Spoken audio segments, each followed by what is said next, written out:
Assalamu alaikum wa rahmatullahi wa barakatuh. Welcome back to the Ummahpreneur live podcast. And I'm very excited today, guys, because I have a guest with me that I've been trying to get on this podcast for quite a while. And mashallah, I'm really excited that, we finally were able to make this happen, Sister Nazima. So thank you for joining me today. Assalamu alaikum. Welcome to the podcast. I'm excited. Walaikum salam. Thank you so much for having me. I'm glad our timing finally worked out. Alhamdulillah. Definitely. I'm super excited for this. And just for our guests who don't know about you, so Sister Nazima, she's the co-founder of the Healthy Muslim. And essentially this is actually something she does with her husband, Belal Hafeez. And Sister Nazima is a registered dietitian and nutritionist, and she has a master's of public health, which is amazing, mashallah. And her business provides life-changing online programs to clients worldwide. And her husband, as well as a personal trainer and fitness expert. So together they join forces to really help Muslims get healthy and take charge and ownership of their health and lifestyle. So I'm excited to talk about all of this today, talk about, your journey starting as a coach online and, helping people with their health and being a nutritionist and all of this exciting stuff. And, also from an entrepreneurship standpoint, just what it's like to be an entrepreneur, and especially in the modern day and age where everything is very much online, and you have to help people and transform lives, but it's kind of like at a distance, right? So how do we make that happen? So before we dive into that conversation, I want to rewind a little bit, and I want to start right at the beginning. If you can share with me, what was the journey that you went through, or what kind of experience did you perhaps go through that inspired you to become an entrepreneur, to start an online business? Wow, that's a loaded question. Well, I guess in terms of kind of going back to my educational background, so I did study to become a registered dietitian and nutritionist. And so that included 4 years of an undergraduate degree, 2 years of a master's, a 6-hour exam to be able to call myself a registered dietitian. And a lot of times people, especially because I find, especially in the online world, like nutrition is very oversaturated, and so a lot of times anyone kind of pops up and is like, oh, I'm a nutrition expert. But there was kind of that piece that kind of went in.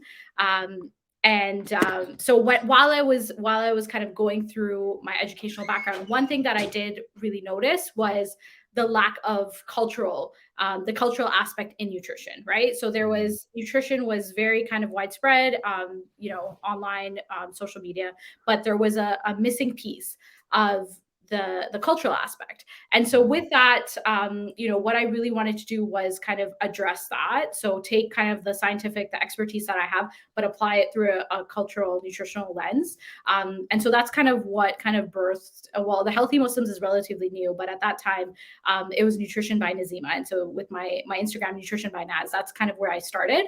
And yeah, so that's kind of the birth of kind of, my desire.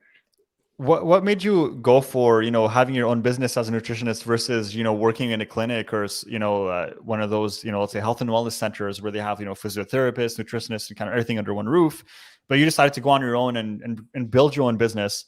And was that the first, were you working before in a specific, business or institution, or did you right away from the get-go just decide I want to do this on my own? So actually, I guess you could say it was right away. So actually, while I was doing my master's, I was actually pregnant with my first daughter. Mhm. And so this was like 8 years ago when I started. 7 years ago, I was pregnant, finishing up my last year. And so she was like 3 months old when I was doing that 6-hour exam. So once I completed that, I was at home with her. And so in between diaper changes when she'd be napping, I'd go online and I'd like write a blog post, or, obviously like social media has changed so much, even Yeah. over the past few years. So back then it was like blog post, Instagram kind of post picture. And so I would post things there. And so I slowly started gaining traction. I've always had this dream of mine, and as well as my husband, we always had this dream to kind of create this online business. However, it was like, it's a scary thought, right? Yeah. Especially for both of us to kind of, a lot of times you'll have one person that's kind of, doing the 9 to 5 thing, and the other person is like, all right, I'm going to do the entrepreneurial thing. But Correct. once we had our daughter, that was actually kind of what ignited the fire, where we're like, why should we wait? Let's start now, so that by the time and in my head, it was like, oh, 5 years old.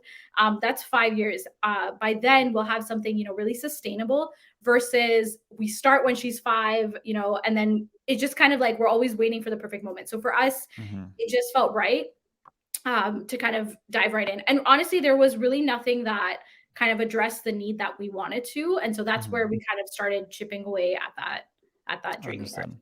Yeah, definitely. Well, I'm glad that you did go that route because a lot of people sometimes, when they're considering entrepreneurship, they kind of get scared. They're like, well, I don't have, experience in this field. I don't have maybe a degree in this field even, or I don't have, depending of course on what you're doing. Of course, if you're doing something that's related to health and wellness, preferably you have some sort of backing educationally. But let's say, you're just doing, let's say, marketing. I did marketing. I didn't have any background in that. And a lot of people would think to themselves, well, I need to get some sort of degree. I need to get something. I need to work in a marketing agency before I can offer this as a service. But the truth is, if you can help your clients get results, you have what it takes to make those transformations. Then there really isn't anything stopping you between, yourself right now where you are and starting a business and building the business of your dreams, inshallah. And you decided specifically to focus on helping Muslims, with nutrition and to change their lifestyle and stay fit. And walk me through nutrition by Naz. What is it specifically that you wanted to do within that business that other nutritionists in general didn't necessarily do, right? What was kind of your differentiating factor that you had? So as I mentioned, like the cultural sensitivity piece was really missing, right? So when you think about Hmm. like healthy eating, it's like, oh, a grilled chicken and salad, right? And so a lot of Hmm. people from different cultures don't necessarily resonate with that. And so my biggest piece was, okay, how can we, really focus on healthy eating without having to give up the foods you love, without having to Right. give up the foods and flavors that you grew up on, right? Because Yeah. that's a huge piece. And so that's what I started doing. I started off with, the flavors that I grew up on, and how can I make it healthier. And Hmm. so that's where I started getting a lot of people saying, like, wow, like healthy eating can actually taste good, and healthy eating can actually look like something that I will enjoy and I can do with my family as well. Yeah, definitely. Well, that's amazing. I like that. It makes it more approachable. And you started this how many years ago exactly? Just to kind of get an idea for our guests here as well. So my daughter's like 6, right? So let's say 6. Yeah. So Nutrition by Naz, and at that time, Bilal had his own separate. So we both kind of started at the same time. He was doing fitness, I was doing nutrition. So Mhm. 6 years, and then the Healthy Muslims is about 2 years old. All right, amazing, mashallah. I'm really excited to see where all of this goes with you guys, especially with the healthy Muslims and combining forces. That's, because even when you see within a lot of like health and wellness centers, they have that, right? They have like a trainer, they have like, a massage therapist, chiropractor, and all these things under one roof. So even, being able to partner up with your husband, with your spouse, and to say, hey, let's bring our knowledge together and see what we can do to transform these lives is amazing, mashallah. So I want to ask you, because we have a lot of listeners to this podcast that are just starting off and that are going through those initial stages. For you, having made that decision to move forward and become a nutritionist on your own, I'm sure there was a few challenges they had to go through initially, when it comes to building your brand, getting clients, putting the word out. What was the most challenging obstacle you had to face as an entrepreneur in those initial stages? Challenging. I feel like it's, you know, the fine line of knowing if you should keep going or you should drop an idea. That's a huge, Mm, right? Because sometimes you're like really close, or sometimes that idea needs to be dropped, right? So finding kind of that balance. I think like before that also is kind of really perfecting your craft and really becoming an expert in that area. And so that's something that, Bilal and I, we spent years. So before we kind of went online, we made sure, okay, we're able to really help people and kind of develop that expertise. Now, once that was there, okay, now taking that online, what does that look like? So over the years, like now, alhamdulillah, we've developed, the Healthy Muslims program, which is a premium program where we've had, hundreds of members around the world that have gone through this program and have seen amazing results. And alhamdulillah. so now, and it's not just a matter of giving a workout program or giving, Yeah. a meal plan. It's kind of all of the pieces that work together with the program. Over the years, both with Bilal and I, we've kind of figured out what are the pieces that work, what are the pieces that don't work, and have been able to finally like craft this program that is really effective for our Mhm. members. And so I think at that time, it's a lot of those kind of evaluation. Like, when you go work for someone, there's a lot of regular evaluation that happens, and you kind of pivot. But when you're on your own, it's really hard to have those conversations with yourself. Like, obviously, I have my spouse, and we kind of, but even with ourselves, it's really hard to be like, yeah, this is not a good idea, or we need to pivot, we need to change. So having that constant evaluation, feedback, and also feedback from our members, right? Asking them, okay, what's working, what's not working. It's all great to hear, oh, this is working, you're doing great, but it's like the difficult conversations is what's going to help us get it better. So I think getting comfortable with the what's not working is Mhm. super important to definitely get better. Is there a process that you have in place to go through those tough moments? Because I know myself as well, a lot of times in business, when things, I mean, it's interesting because, we were talking about the initial stages and you mentioned that, right? Of, that question of should I keep going or not? Full transparency, guys, I still experience this to this day right now. Sometimes it's just like, oh my God, the stress is really getting to me. And like there's things are just feeling very overwhelming. And sometimes I'm just like, should I go back and just get a traditional job? I can clock out at 5 and watch Netflix, and I don't need to worry about all this, right? And this is very much not the lifestyle that I have now. But subhanallah, those moments do happen. At the end of the day, what keeps me going, for me at least, is really just the mission behind what we're trying to do with Ummahpreneur. And I want to know for you, I mean, do you resonate with that, or what is it specifically for you that you feel like if someone's going through those thoughts, what are the things they should consider? Yeah, I think it's definitely does go back to your why. Mm-hmm. At that time, so one is being critical and being able to kind of make adjustments. So if it's more of the smaller, okay, day to day, the one of the benefits is like Bilal and I have very different personalities, and it's probably like the most. It can be kind of crazy, but at the same time, it's very great. So like for instance, when I'm like there's a negative moment, I really like it really gets me down, but Bilal's able to kind of bring in a critical lens and be like, all right, like what can we change? But going back to like that why I think is super important. And for us, there's a huge gap in the Muslim community in terms of health and fitness. There is a lack. There's so many people that come to us and they've tried so many different diets and have constantly failed. And so when we have members that go through and actually recently we reached out to a lot of our members that we worked with, over the past couple of years, and they were telling us like, hey, we're still working out, we're still following your recipes and able to get back on track while they're on their own. And those are such huge wins. And so those are kind of those moments where we're like, all right, let's really capitalize on that. Like we know we're making a difference, so let's keep going. Yeah. And definitely another reason why for us is a huge lifestyle aspect, right? So for when we see our kids and our family, we're able to the impact it has on having a healthy lifestyle, and we don't have to like sit there forcing our kids to eat vegetables. We don't have to, they want to work out themselves. And so we're like, we want to help other families experience that as well. Mm-hmm.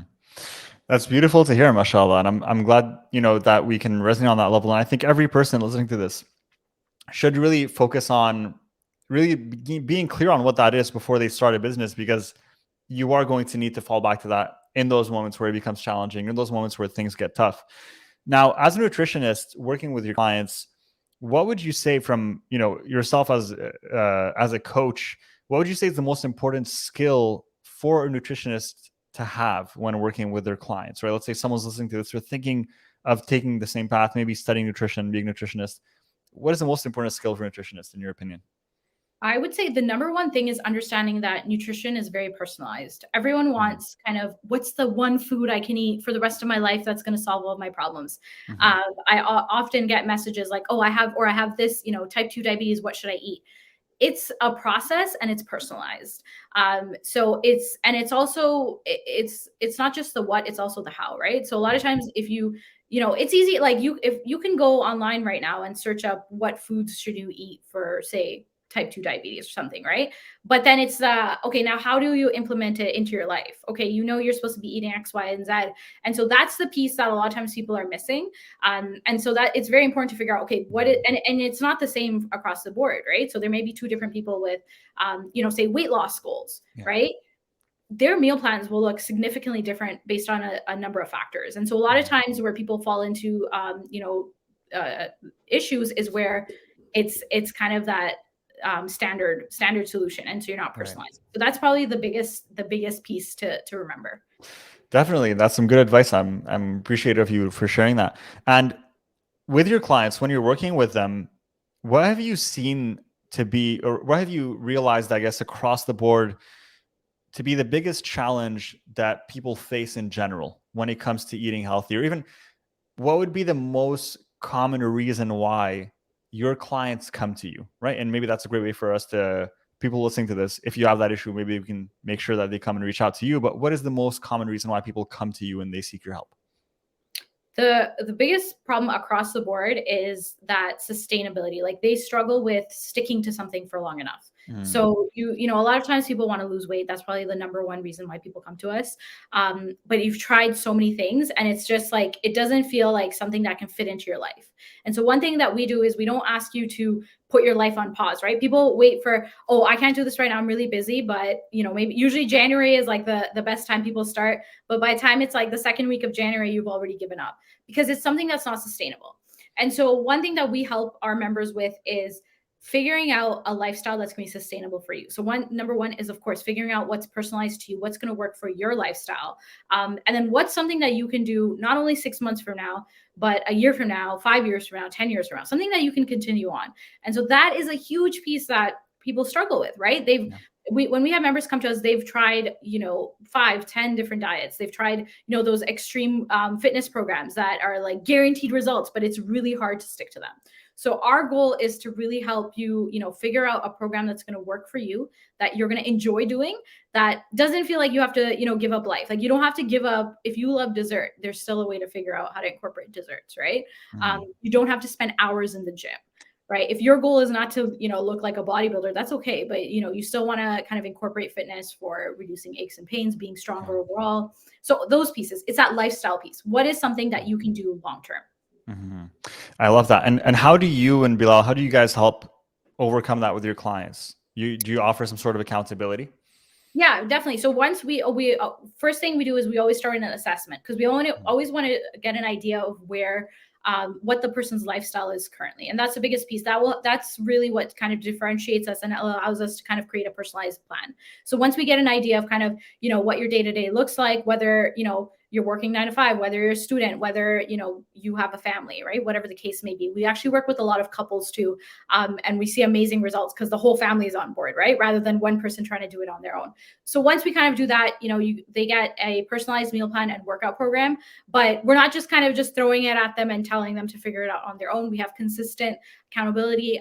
Each week we have group coaching calls. So we have members around the world where they kind of share their experience. A lot of times when you're kind of, starting a healthy lifestyle, you don't have people around you in your own social circle that are, eating healthy or exercising. So it's really difficult. So now it's nice to kind of be a part of a community and you have other people that are also going through a similar experience. We also have a lot of kind of touch points each week so that we can adjust as needed. That's another piece where it's like, just because you're eating something this week doesn't mean you have to eat that for the rest of your life, right? If you start a workout program, it should be progressing, it should be changing. And so that's something that we do. We kind of look at the feedback, how well, the member is kind of responding, and then we make adjustments throughout the program as well.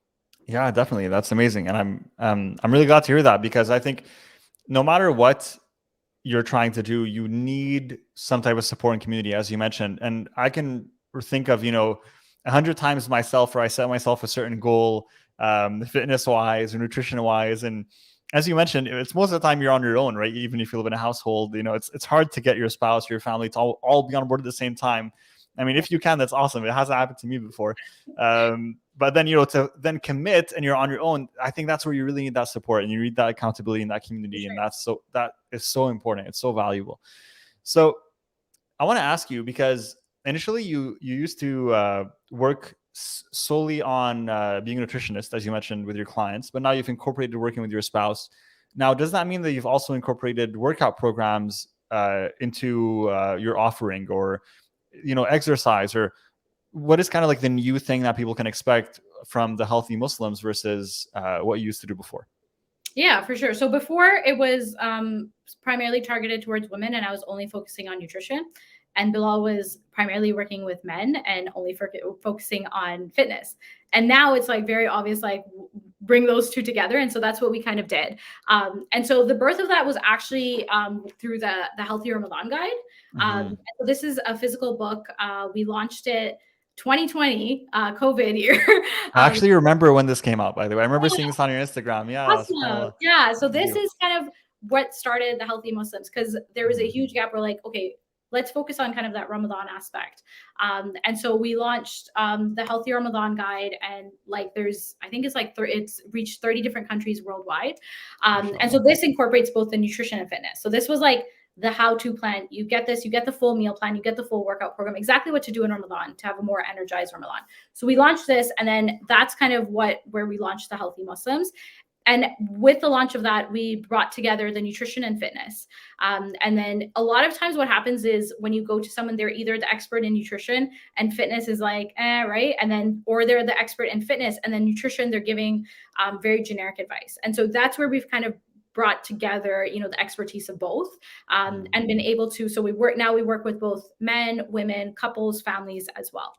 Amazing, mashallah.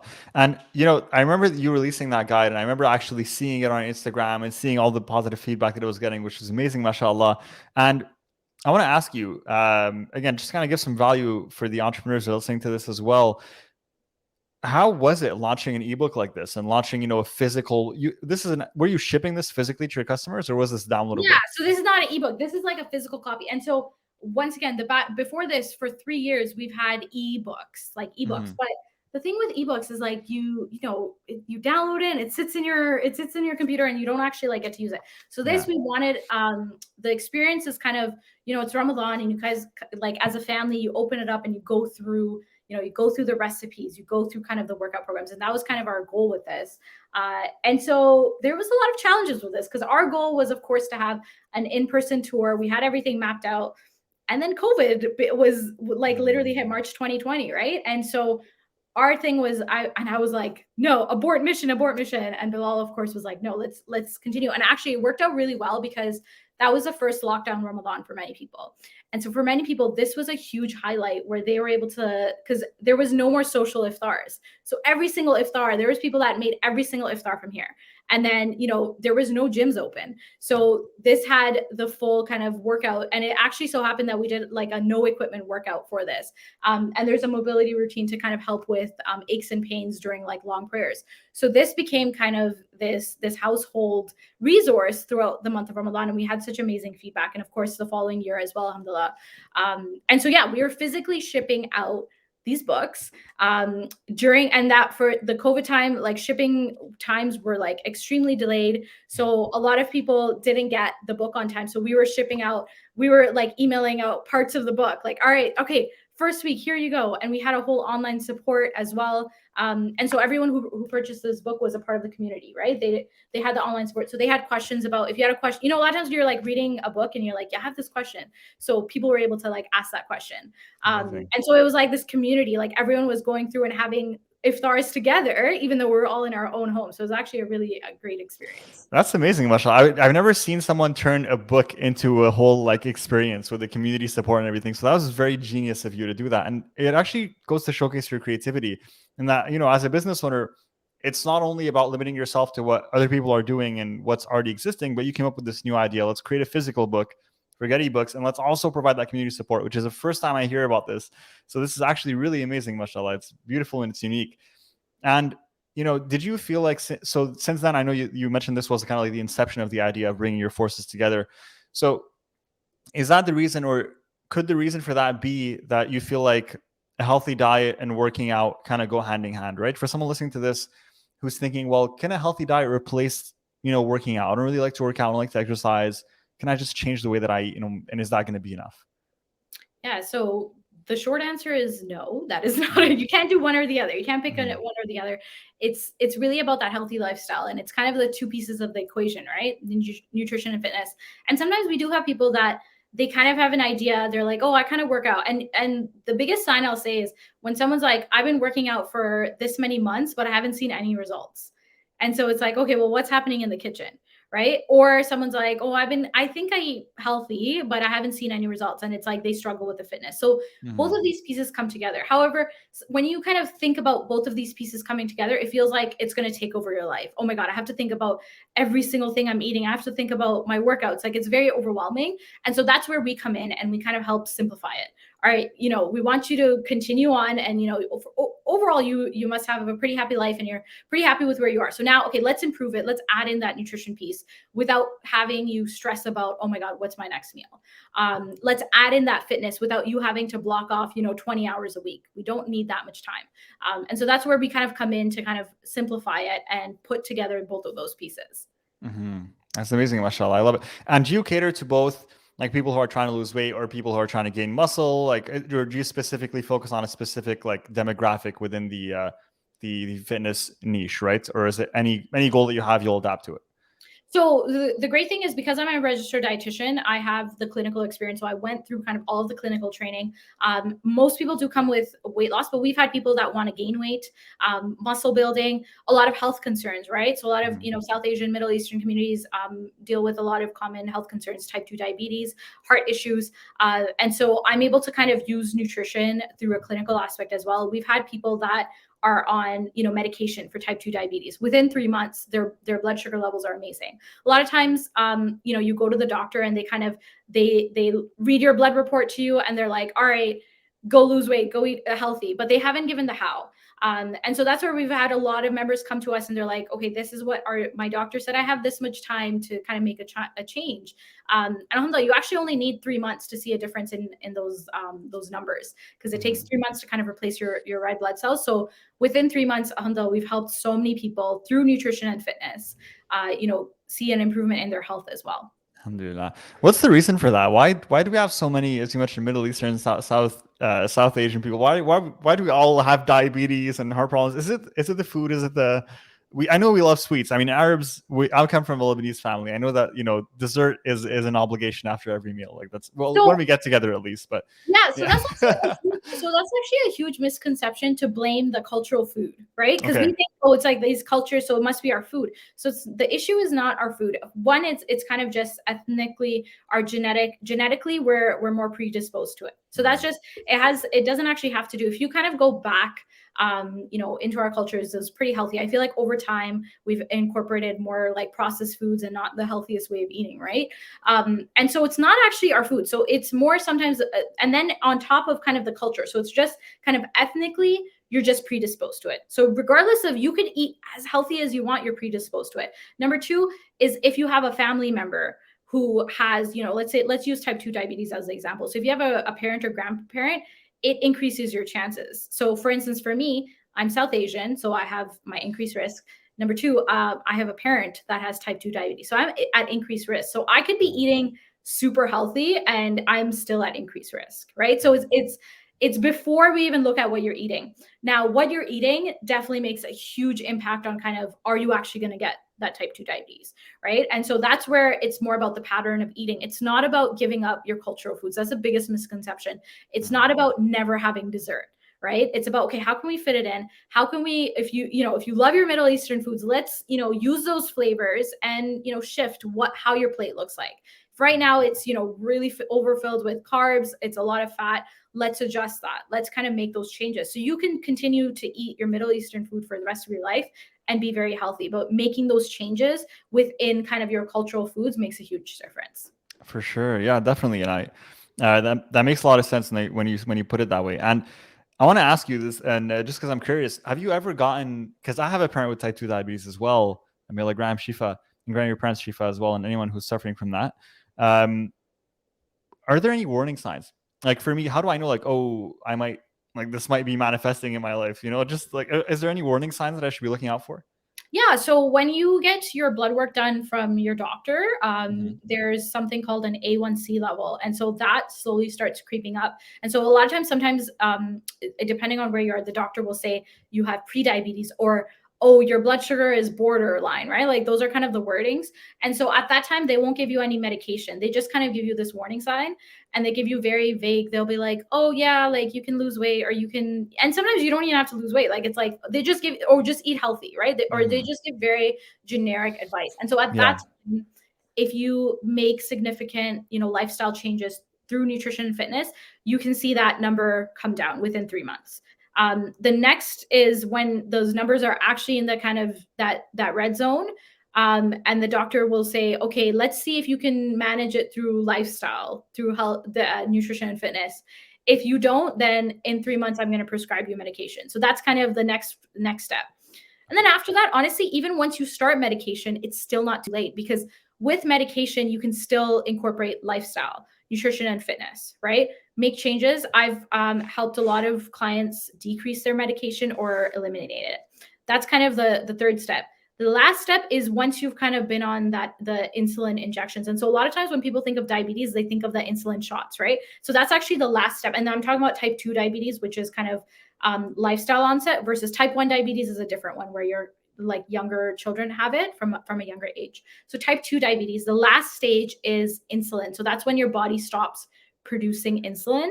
And so that at that phase, you can still be healthier, where through nutrition and fitness. However, you will probably always have those insulin injections. So at that point, it's kind of hard to kind of eliminate the medication, but you can definitely manage. And the biggest thing is a lot of times once someone gets, type 2 diabetes or an illness, a lot of times it feels like, oh my God, this is it. Like, this is my life. I have this, but you can actually live a very healthy lifestyle while being diagnosed with, a lot of these health conditions as well. Correct. I completely agree. And I think, as you mentioned, a lot of it is how you deal with it, right? Like you can tell yourself, well, oh, I have this, and then let's just like not make any changes and continue to take those insulin shots every day. Or you can say, okay, well, maybe I need to make a change. And then a lot of times, as you mentioned, you actually don't need to resort to medication when you have your lifestyle and your nutrition in check. You don't actually need to resort to those insulin shots anymore because your blood sugar levels are, maintained because of what you're doing, your exercise and your nutrition, everything else. So actually, within the same vein of this conversation, and we're talking about health issues, I recently, there's been a few Netflix documentaries. I'm sure a lot of listeners might have seen them, and they've gone pretty popular. And there's a few that came out recently. There's one not as recent called Cowspiracy. I'm sure you've heard of it or seen it maybe. And then there was the newest one most recently called Seaspiracy as well. So they call it that. But check them out, guys. They're on Netflix. They're interesting. And when I watched them, they were really interesting because number one, well, with Cowspiracy, let's talk about that first. They essentially really highlighted in the movie how all these, health institutions, all these companies, right, the diabetes organization, everything else, they promote foods that actually don't help people with diabetes. Like the nutrition programs they have, and nutrition plans they have, don't actually help with diabetes. They actually make it worse. And specifically, they were talking about meat and promoting veganism, but I want to talk about that more along the lines of that. Do you think there's an issue with the information that we're given right now in terms of like just what's widely available to the public in nutrition, and even just the foods that we have available in our grocery stores? What's your opinion on that?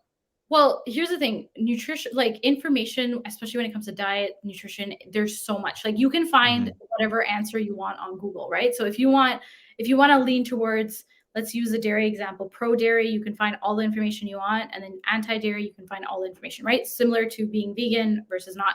Like it's an overload of information. Right. And so sometimes people get so caught up in that but then they're not actually implementing any change in their day to day. Right. Or sometimes they demonize a specific food, right, where they'll be like, oh, this is so bad. And then like, what about the rest of what you're eating? Like, it's a bigger picture. It's not just about demonizing one food. Also, when you kind of look at a lot of these documentaries, there's a lot of different aspects to it, right? So one is, okay, is it the environmental aspect? Is it the nutrition aspect, right? And there's so many different aspects. So when you kind of make choices about how you want to eat, it depends on all of these things, like what is important to you. Once again, that this is all very overwhelming, and this is what prevents people from making change, right? And I'm talking about the average person. There's a lot of people that are very passionate about these topics, and so personally, I don't like you'll never see me being like, oh, never eat this food, or never, because it's a lot more complex than that. Now, I have clients that are dairy free. I have clients that do consume dairy, right? Once again, nutrition is personalized. So what may work for one person may not work for the other. There's also, the whole ethical conversation, right? So for someone, if, ethically they don't want to eat meat, that's okay. I can definitely help you and kind of walk you through how to have a healthy diet with following a vegan diet. I've had clients that are vegan and are at the risk of developing type 2 diabetes, have high blood sugar levels. So just because you're vegan doesn't mean you're healthier, right? It's about how you're eating as well. I've had people that are not vegetarian and are extremely healthy, right? So it's a pretty complex topic.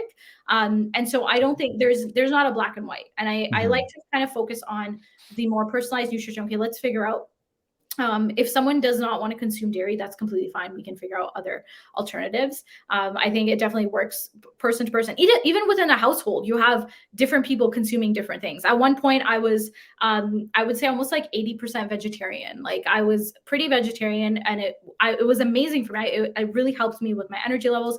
At this point, I'm not. I mentioned earlier before our conversation, I recently had a child, and so with that, I'm in kind of my postpartum period, and so being vegetarian right now is not really serving me. So I've kind of definitely incorporated more meat products, actually more dairy as well. And so that's what's kind of helping me feel more energized. Later on, I may switch again, right? And that's another thing too. It's like how you're eating right now, you don't have to be married to it. It doesn't have to be like that forever. You can definitely make assessments. Almost like with Belal and I, every 6 months, we're like, all right, we treat ourselves as clients, and we're like, all right, what are our goals? What do we want to change, right? And so we're always changing that. So it's so complex, and I don't like saying like this is an evil food or this is the perfect food that you need to consume. I like to take it case by case and with the individual and see what really works for that person. Yeah, definitely.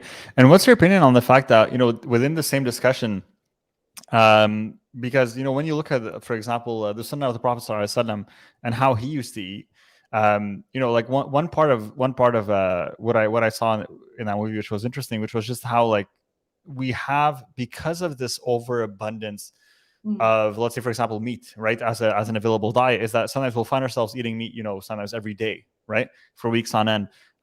But a lot of times, it's, as you mentioned, it's not even about whether it's black and white and it's like either I'm a vegan or I'm not and I eat this or I don't, but it's just really about moderation.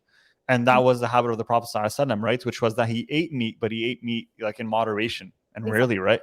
And I think once we follow the Sunnah of the Prophet ﷺ of eating certain foods in moderation, that actually automatically immediately solves that problem that people bring up, is that we have this rich tradition, and if we followed his example, sallallahu, that solves the problem right away. Like the argument is nil. Exactly. Yeah. And that's actually another thing that we do as well, is we look at, like, if you look at a lot of the Sunnah foods, right? They're fruits and vegetables, and incorporating that. Also there's a hadith, fill your vessels, which is our stomachs, 1/3 food, 1/3 water, 1/3 air. And so that is a sign there that we shouldn't be over consuming our food, right? So all of these things, but then it's like the how. Now, how does it apply to your life? How can we kind of, okay, let's take these Sunnah foods. Now, how do we apply it in a sustainable way that we can do it, right? So these are all the things, right? Like we need to figure out the system.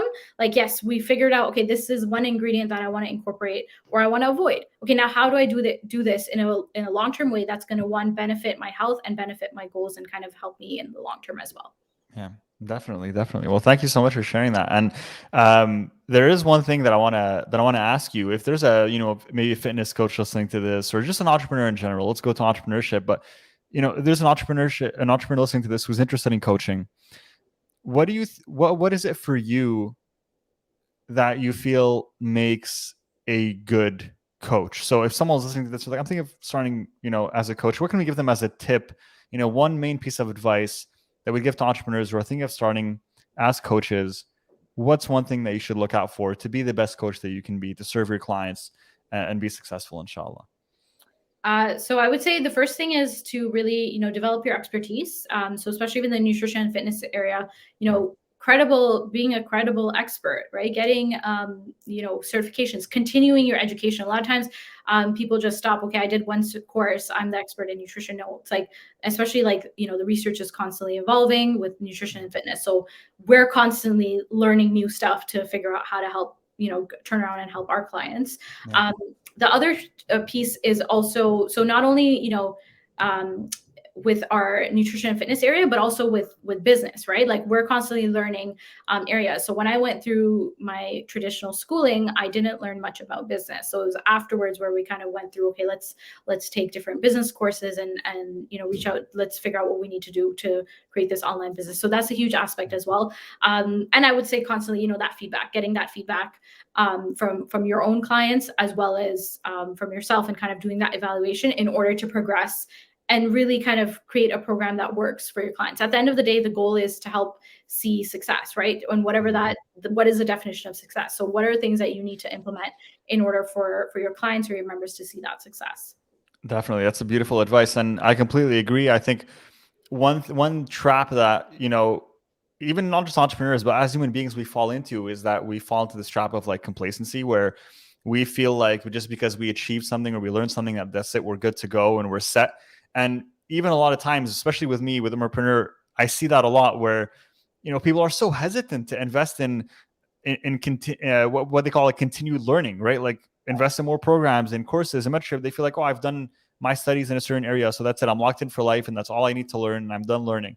But it's like there's so much more to learn. There's so much more to constantly do and achieve. And you know, subhanallah, when you look at even our history, when we talk about, you know, our Islamic tradition, is that we have been encouraged, you know, by the Prophet ﷺ, to constantly seek and learn, right? To constantly seek new information and to learn and to continuously educate ourselves. And this was actually a trait that has allowed the Muslim Ummah to reach its peak in the Islamic golden age, where we were at the forefront, right, of science and technology and medicine and all these amazing fields. And you look at the history, you know, you're a nutritionist, you look at the history of medicine. We ran this series recently on our YouTube channel. It was like the Muslim pioneers, and we were looking at the history of Muslim pioneers within the Golden Age or around that period, right? Who you know, had amazing discoveries, and people would essentially go to them. When you even looked at other civilizations, they would go to them to get their information, right? To learn from these Muslims. And even when you look in the history of medicine, right? So, for example, there was one. His name was al-Zahrawi. He was known as the greatest surgeon of the Middle Ages. And he was actually the founder of like half of the tools that you're going to find in an operating room today, right? And you know, no one knows about him, no one knows his name, but these were all Muslims that were at the forefront of this. So really, I think a lot of times as well, and I love that you guys bring, you know, the Sunnah of the Prophet ﷺ and the Sunnah foods into your programs as well. And I think that's one of the reasons why, if someone's listening to this and they feel like, you know what, I'm interested in getting my life in order, where we've just started 2022, this is a new year now, I want to become healthy, I want to become fit, I either want to lose weight or build muscle or whatever it is I need to do, you have the opportunity here to join a program and be part of something where not only is it going to cater to your needs, but it's also going to reflect, you know, our values and reflect our background as Muslims, and you know, our legacy. So that's a beautiful thing, mashallah. And I want to ask you one more question before we dive into where people can go and sign up, right? Because I do want to make sure that they're able to do that. But this is a question that I ask every single guest on this podcast, and the question is the following: if you could meet, you know, young Nazima from, you know, a few years ago, I would say 18. She was 18. Let's put you at 18 years old. You know, young Nazima, she's 18 years old. She's about to go down this path of nutrition and then eventually build a business, inshallah, build these programs and these amazing solutions and help her clients transform in different ways. And you can tell her one thing that she could hold on to as she goes through this journey, right? So something as a mantra or just something for her to remember that she could hold on to through this journey of ups and downs of entrepreneurship. It's a challenging journey. What would that one thing be for you? What would you tell her? Oh wow, you're really thinking. I think the one thing, well, for me, a huge part of my identity, and it actually didn't come up as much in this conversation, is being a mom. And one of the reasons why I actually started this was so that I can spend time with my children. And so, you know, a huge aspect of our business, it revolves around prioritizing my children's life. And so sometimes, especially like in this season of my life, it feels like things are going a lot slower, right? I can't just power through and do an 8-hour workday, right? I'm usually doing it snips and pieces between my children's life, and I'm so grateful that I'm able to do that. And so I guess young, I would say the thing is the 18-year-old me and 24-year-old me was really different because I basically became a mom at 24, right? So I would say 18-year-old me had no idea what I was doing because that's when I kind of started my undergrad. But when I became a mom, that was the biggest challenge for me because I was like, can I juggle the priorities of being a mom and a wife and entrepreneurship? And so I think the young me, like I would tell myself, like, it's okay if it's going to take you a little longer. Like, take your time and don't forget your priorities, because that's the biggest thing. Like for me, I'm, you know, a wife and a mom first. And then I'm Nazima Qureshi, the registered dietitian to the world, right? And so majority of my day is doing these very important but unglamorous things that are to the world, which is just, you know, changing diapers or feeding my children or making sure they get to bed. Like that's my actual life. And the nutrition part, even though online it seems like it's such a huge aspect, that's like when I get a chance. That's when, once my kids have been, I homeschool my kids as well. Once my kids have been schooled, once my son is napping, then I can sit down and do this podcast with you. For instance, that's why I took so many months out, right?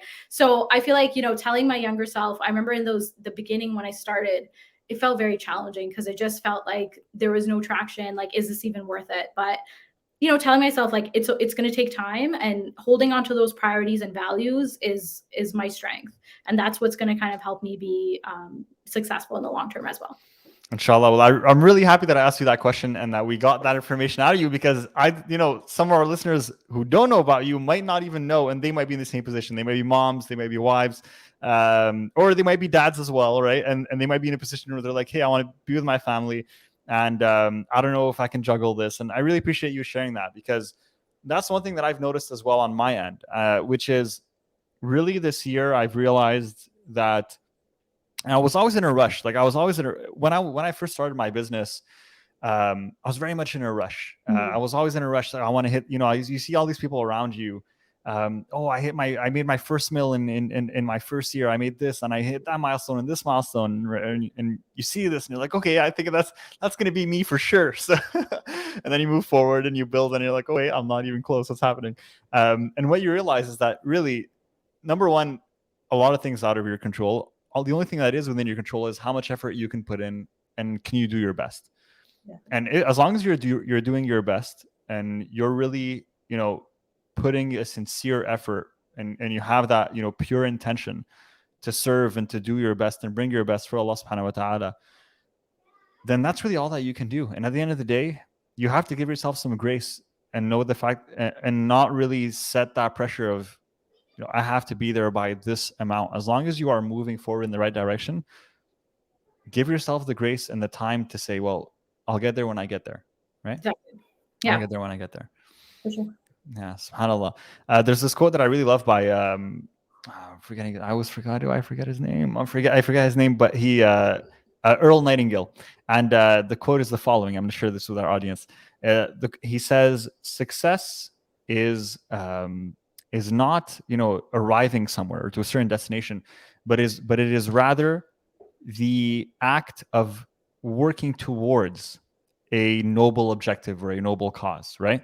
Yeah. So as long as you are working towards a noble objective with your business or with whatever it is you're doing, you are already successful. A lot of people think to themselves, I'm only going to be a success when I get to this amount, or when I'm making this much, or when I have this many clients. But they don't realize that as long as you are already on that pursuit, you're just taken the first step to go down that path, you are already a success, my friend. Look yourself in the mirror and pat yourself on the back. 100%. So, yeah, shout out. All right, so where can people go and connect with you? They've heard my voice enough on this podcast. I think I talk too much here. So where can people go to sign up to your program and learn more about you, what it is that you offer, the Healthy Muslim? We're for sure going to put all those links in the comments description. Let's tell our listeners, where should they go, inshallah? For sure. So our website is thehealthymuslims.com. Okay. And so on that website, you can find, a wealth of information. So we have recipes, we have nutrition information, we have fitness information. And there's also a coaching page. If you are interested in working with us one-on-one, you can definitely sign up. We do it's an application process. So we want to make sure we get to know you and make sure it's a good fit. So you can definitely apply. If you're on social media, on Instagram, you can find me at Nutrition by Naz. My husband is Stronger with Belal. And then on Facebook, you can find us at The Healthy Muslims. All right, beautiful. So we'll make sure to put all those links in the episode notes. Whether you're listening on Spotify, Apple Podcasts, or watching on YouTube, guys, look in the description or episode notes and you'll see the links there, inshallah, where you can click them to be able to go to those places and support Naz and her spouse, Belal, as the Healthy Muslims, as they go through this journey of helping Muslims live healthier lives, inshallah. Let's give them some support and some love. Make sure to go and follow them on their social media. And Jazakallah khair for joining me today, Sister Nazima. It was honestly a really fun podcast, a great conversation. And I'm sure that our listeners learned a lot. I know I did. So Jazakallah khair for that. Really appreciate it. Jazakallah khair for having me. I'm glad we finally, made it happen. And inshallah, yes. I hope to stay connected.